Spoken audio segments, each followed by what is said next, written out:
Is Xbox holding a new direct style presentation on upcoming games for 2023? Well, that's the rumor going around, and that's what's happening according to Jez Corden of Windows Central. We're here to talk about that today and let you know what's going on for all you Xbox players who might be waiting for some new AAA titles to drop, because we know that it's been since about 2021 that the Xbox had a real major first party exclusive drop. So hopefully we'll get some good news about release dates for some of these big exclusives that people have been waiting for, and Xbox can really up their game going into 2023 and 2024. Hey, I'm LittleBobby here with 59 Gaming Direct, and we're here today to talk about the rumor of this upcoming Xbox showcase, all the details that we have from Windows Central, and what it might mean, what games we might see, and hopefully we'll see Microsoft finally turn this ship around and get some of these studios that they've paid so much money for really getting exclusives out to players. So according to the title of this article by Jez Corden, Xbox will host a new Developer Direct games show with Arcane, Bethesda, and more. Here's when. Corden goes on to talk about how they're expecting a live show from Xbox January 25th at 12 p.m. Pacific time. That's definitely good for all you gamers who like to sleep in if you're on the Pacific time zone. And if you're on Eastern, that'll be 3 p.m. for you. And the big titles that we're expecting to see here appear to be Redfall, Forza Motorsport, and Minecraft Legends, with the possibility of Starfield. But there are actually rumors swirling right now that they may hold off on showing Starfield here and have it have its own marketing event later on down the line, possibly in the summer, if it ends up being a big fall release for Xbox. Now, this is clearly a showing, hopefully to gain some of the good faith of the Microsoft Xbox community back, because after the showing at the Game Awards, you saw a lot of Xbox fans, even diehard Xbox fans, going, hey, Microsoft, you messed up not being on one of the biggest stages of gaming and one of the biggest gaming events in the world, not having anything new to present aside from a couple Game Pass trailers that had the same games that we already knew were on the service in them. And of course, they were throwing Starfield in there for good measure to get people hyped up. But there have been some interesting interviews recently about some of these games that tell us they are definitely coming together and hopefully going to be able to be released in the time frame that they originally set out. Most importantly is Redfall. Now, Redfall has had a lot of chatter about it lately. They did update their website, I believe, or the Microsoft game site page, to say that Redfall is expected in the first half of 2022. Now, that wasn't originally on that page. It was updated very recently, which tells us that hopefully before June sometime we'll have Redfall out. One of the things that's worrisome about Redfall, though, is that if it does come out in May, that's going to be going up right up against The Legend of Zelda Tears of the Kingdom, which is one of the most anticipated games of all time. It's a sequel to Breath of the Wild, which already did a number on Horizon Zero Dawn. As great as that game is, it stood no chance coming out against Breath of the Wild, and Redfall could be great as well, and it could really get hampered if it releases right around Tears of the Kingdom. One of the very cool things that I think has been talked about recently is an interview where the developers of Redfall over at Arcane, who have made some great titles, right? They made Dishonored, and they more recently made Deathloop, which I loved Deathloop last year. I know some people didn't like it. I really enjoyed it myself. It was kind of like a fun roguelike, kind of Dishonored, which I thought was really interesting, right? But Arcane is saying that Redfall is going to be something akin to like a Far Cry game, right? They also said that they have a little bit of inspiration from Borderlands, and for me that makes this really interesting. It makes me feel like, hey, I'm going to be able to go out and kind of get into small little hubs, safe areas, and then go out and do missions by myself or with friends, and then find some loot along the way, because like, if you know me, you know I love like Destiny 2, I love Borderlands, I'm a looter guy, and that is a really exciting thing for me. If this game does have a good loot system and has a world that's on the larger side of what, you know, initially appeared, I feel like Redfall really could shape up to be the first like Xbox Series generation of this current gen game that I really get into, right? Forza Horizon, I'm okay with racing games. They're not really my cup of tea. Like, I'll play them a little bit, but I just never really got into Forza Horizon 5. Flight Sim is really not my thing. I think that's probably the most boring game I think I've ever seen. And you know, Halo Infinite it was really great. The gameplay of Halo Infinite is really great, but there's no progression, and the campaign is one of the most lackluster AAA large style campaigns for a shooter I've played in a long time. So I'm hoping that Redfall, from a studio that I love, Arcane, is really going to be the first thing to deliver for Xbox, and I know it is coming to Game Pass day one, so keep your eyes out for that, and hopefully we're gonna get an official release date for this one at this Xbox gaming presentation. But another one for those people who do enjoy those sims would be Forza Motorsport. Now, if you don't know Forza Motorsport, it's basically Xbox's answer to Gran Turismo, right? It's a racing sim.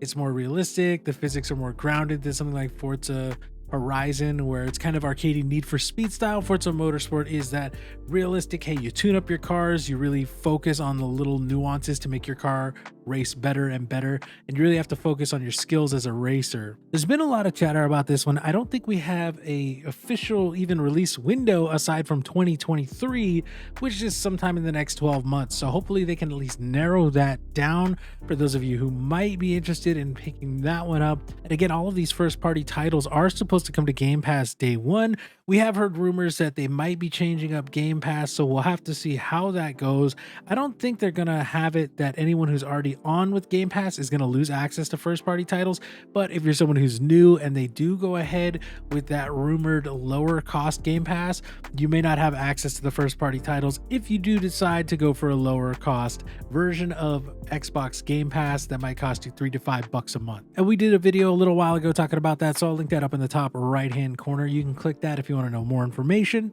But speaking again about another big title that could be coming soon, Minecraft Legends. Now, Minecraft Dungeons came out a few years ago, and there was a little bit of a buzz about that. A lot of people said it was fun, but it didn't really have legs, right? Minecraft has had legs for over a decade, and it shows you the staying power of that original game. But I think the big part of that game that helps people stay with it is the freedom, right? And the fact that you can just build up anything if you go into creative mode.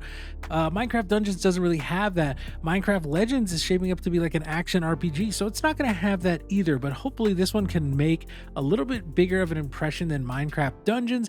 Even though I did see some people playing it and talking about it, it didn't really have the cultural impact that the base of Minecraft game did. But maybe if Minecraft Legends really does play like a solid action RPG, it'll allow people to make different builds and explore different branching pathways of story, which could give it some of those longer lasting legs that the original Minecraft had. Here's to hoping we see something on this, because this one does look interesting and I'd be more than willing to check this one out myself, but time will tell whether or not we get a release date or even a release window aside from 2023 again for this one. Moving on, another one that we're hoping to see something on is Hellblade 2, right? The first Hellblade, Senua's Sacrifice, is one of those games that really sticks with people if you've played it. It's a very twisted, dark game that kind of explores mental illness before people really knew and understood what mental illness was. It is a very, very surreal game at a lot of times, and a lot of people are hoping that the second one is just as impactful as the first one, because if you haven't played Hellblade, it's all about the idea of a woman who's traumatized by the loss of her husband. She's also, hinted at being schizophrenic, and the developers did a lot of research into how that mental illness affects people and how to properly portray it in the game to make you understand how she might feel when suffering the effects of this mental illness. I think that's such a great premise for a game and really helps you kind of understand and empathize with someone who, you might not have ever experienced anything like that yourself, but now you're able to kind of at least get that sort of through someone who's experiencing it in this game and whose characterization has been informed by people who actually suffer from the same type of mental illness. It helps you kind of break into that world and get a feel of what life is like for someone who might have things much more difficult than you do, which I think is so interesting to explore. And let's see if this one can go. Keep in mind, the first game was very, very much based on the story. It's not super gameplay heavy. There was definitely some gameplay, but it was not the most gameplay heavy game. It is very much based on the visuals, the story, the cutscenes, and the things that happen.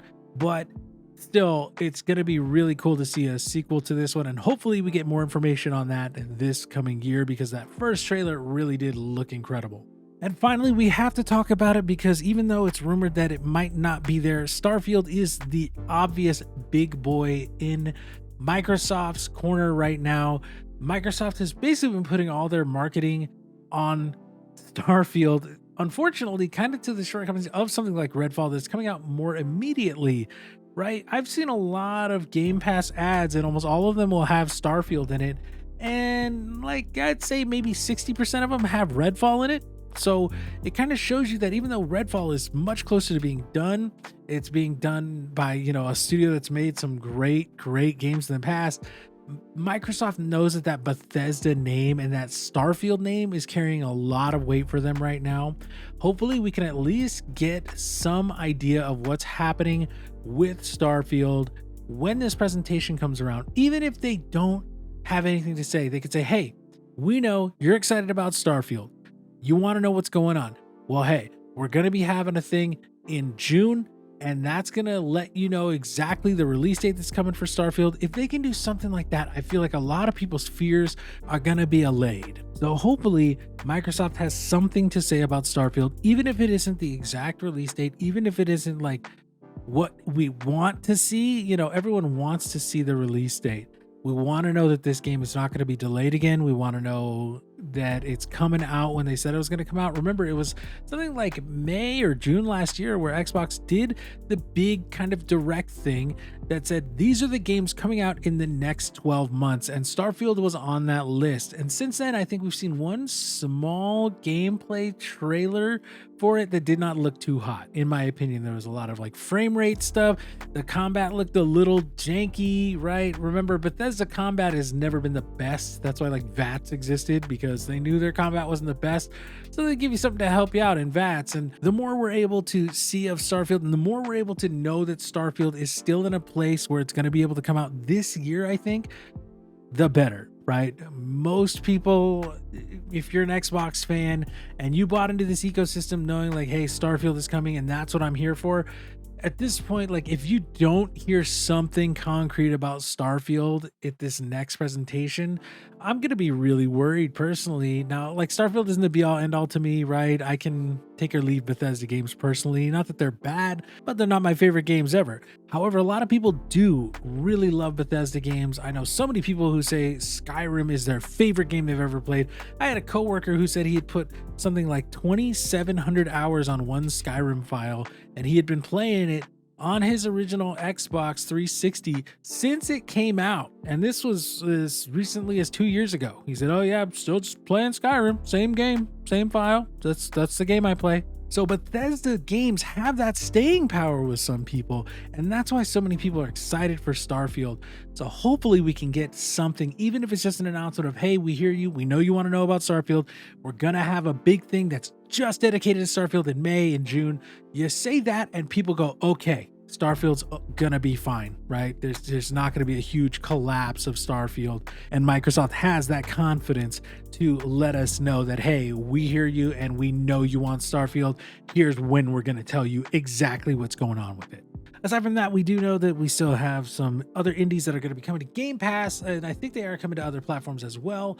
Personally, one of the things I'm really curious about is whether or not Steam and Xbox are going to team up and get Game Pass officially onto Steam, right? Because that would open it up for not only every Steam user to utilize Game Pass, because I know a lot of Steam users who, even after all these years, they will not use the Epic Game Store. They are not using the Xbox app. They are not using the Microsoft Windows Store. They will use Steam on their computer to get their games, and that is all. And that is a large chunk of PC users, right? Steam has like 1 billion users, and I know Microsoft wants to tap into that. And I know Steam would like the revenue from Microsoft's Game Pass.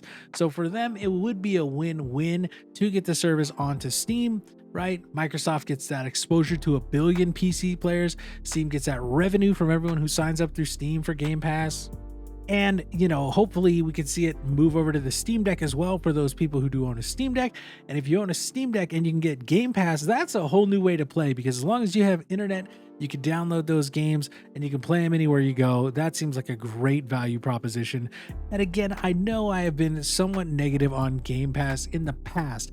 However, I do think it's a great value proposition for indie companies who might not get that exposure otherwise, right? If you have that Xbox backing saying, hey, we're on the official Xbox app and you can try our game out anytime, that I think is a huge boon for those smaller companies. But we have seen larger companies say, absolutely not, I would never put my games on Game Pass, because for a larger company, they're a losing proposition. A larger company is going to sell games. Can you imagine if Call of Duty Modern Warfare 2 that sold, $1 billion in a weekend, if that came out on Game Pass, might not crack 100 million.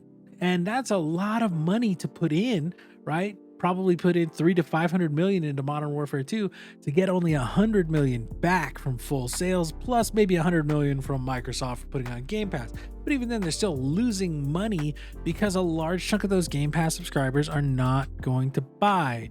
And even if you say, hey, well, PlayStation does 60% of the sales, which I think was the number, that's still $600 million to $500 million investment. That's not a great return when you break it all down. Sure, it's profitable, but it's losing a lot of profit in the process. But as long as Game Pass continues having those games, those smaller games, I think that is going to be something awesome.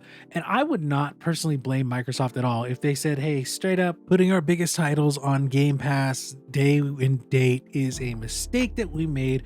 We have to stop doing it. I would not blame them for that. They already raised the prices, or they are raising the prices of their first party games to $70, just like Sony, just like Ubisoft, just like Activision, because that's the way the market is going. Inflation has gone up a lot, even in the past few years. And if they came out and said, hey, we understand a lot of people love these games. Every game that has already come out on Game Pass is going to come out, and games through 2023 are going to come out day and date on Game Pass. But after that, starting in 2024, we're going to be limiting our day and date games. We might do mid-size games, but our big blockbusters, we're not doing that anymore. There'll be at least 6 months to a year wait for Game Pass. I'm not going to blame them for that.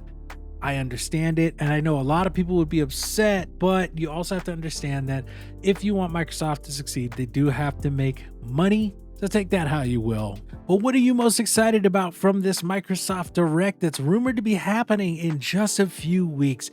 Are you excited about possibly getting release dates for Redfall, maybe Starfield, or Hellblade 2? Do you want to have an announcement for Game Pass coming to Steam? Or is there another title that you've got your eyes on, like Minecraft Legend or Forza Motorsport? Let us know down in the comments below. I'm LittleBobby here with 59 Gaming Direct. I want to thank you so much for watching today. If you made it to the end, make sure you hit that like button. And if you didn't enjoy this video, hit that dislike button and let us know down in the comments what we can do better for next time. Thank you again for watching today, and we hope to see you soon.